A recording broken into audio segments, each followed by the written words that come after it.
বাংলাদেশে ইসলামী ব্যাংক সহ যে সকল শরিয়া ভিত্তিক ব্যাংক আছে এই সমস্ত ব্যাংকে ডিপিএস বা এফডিআর সহ যে সকল লেনদেন এবং মুনাফা আদান প্রদান হয় সেগুলো কি হালাল হবে?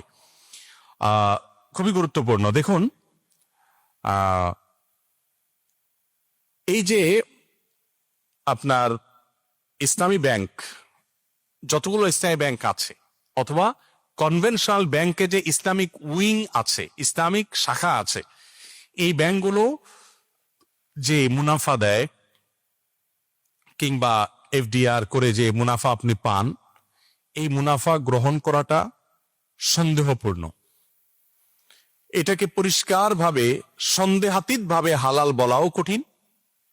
আবার যেহেতু তাদের একটা শরিয়া বোর্ড থাকে এবং শরিয়া তারা মেনটেন করার জন্য প্রতিশ্রুতি দেন, নীতিমালা বলেন, অতএব সেগুলোর আলোকে বা সেগুলো মাথায় রেখে পরিষ্কারভাবে হারাম বলাটাও সবসময় সহজ নয়।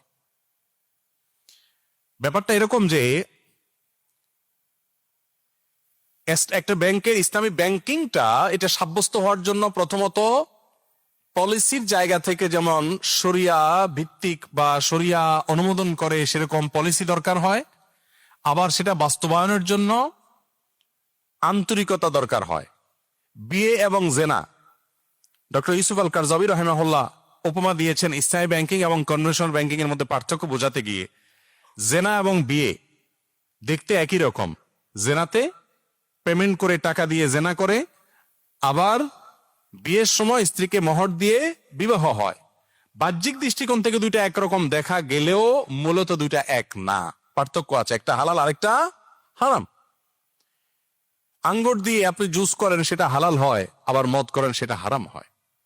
পারতপক্ষে বা বাহ্যিক দৃষ্টিতে একরকম মনে হলেও সবসময় এগুলো এক না। তো এই জন্য একটা ইসলামী ব্যাংক যখন ইসলামী ব্যাংকিং করার জন্য প্রতিশ্রুতিবদ্ধ হয়, সেই পলিসিগুলো যদি সঠিকভাবে না করে, যে এটা দুটো তো একই, এভাবে করলে ইসলামী ব্যাংকিং হবে, এভাবে না করলে ইসলামী ব্যাংকিং হবে না, তো দুইটা তো একই মনে হচ্ছে, এটা মনে করে কেউ যদি ইসলামী ব্যাংকিং এর পলিসিটাকে অ্যাভয়েড করেন তাহলে সেটা হারাম হয়ে যায়। এই জন্য ইসলামী ব্যাংকিং কতটা হচ্ছে শুধু পলিসি থাকলে হবে না, সেটা আপনাকে জানতে হবে। আমি একবার বাংলাদেশের শরিয়া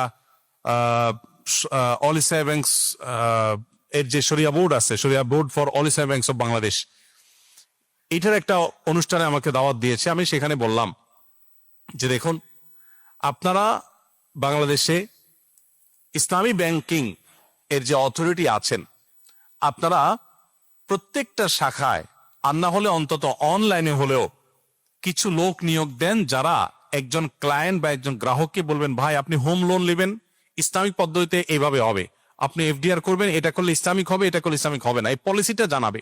সাধারণ মানুষ ইসলামী ব্যাংকিং আর সাধারণ ব্যাংকিং এর পার্থক্য কিছুই বুঝে না। তো এমপ্লয়িরা যারা আছে তারাও অনেকে বুঝে না, অন্য কমার্শিয়াল ব্যাংক থেকে আসছে, তখন নামে মাত্র ইসলামী ব্যাংকিং হয়, কাজে ইসলামী ব্যাংকিং হয় না। তো এই জন্য এই বিষয়টাকে আমি বলি সন্দেহপূর্ণ। যদি কারোর বিকল্প কোনো হালাল পথ থাকে উপার্জনের, তিনি সেটা অবলম্বন করা উচিত। যদি কারোর বিকল্প কোনো পথ না থাকে, তাহলে নিরুপায় হিসাবে এই সন্দেহপূর্ণ এই জিনিসটা তার জন্য জায়েজ হতে পারে। নবী করিম সাল্লাল্লাহু আলাইহি ওয়াসাল্লাম বলেছেন, আল হালালু বাইয়িন ওয়াল হারামু বাইয়িন ওয়া বাইনাহুমা উমুরুন মুশতাবিহাত। নবীজি বলেছেন, হালাল সুস্পষ্ট, হারামও সুস্পষ্ট, আর হালাল এবং হারাম এই দুইটার মধ্যবর্তী অনেক কিছু আছে যেটা সন্দেহপূর্ণ, যেটা ধোঁয়াশাপূর্ণ। হালাল বলা কঠিন, হারামও বলা কঠিন। এই জায়গায় আমাদের উচিত হবে সেফ সাইডে থাকা, অর্থাৎ সন্দেহপূর্ণ বিষয়ের ঊর্ধ্বে থাকা। সেই জায়গা থেকে আল্লাহ তাআলা ব্যবসাকে হালাল করেছেন, আমরা ব্যবসার দিকে মনোযোগী হওয়ার চেষ্টা করতে পারি।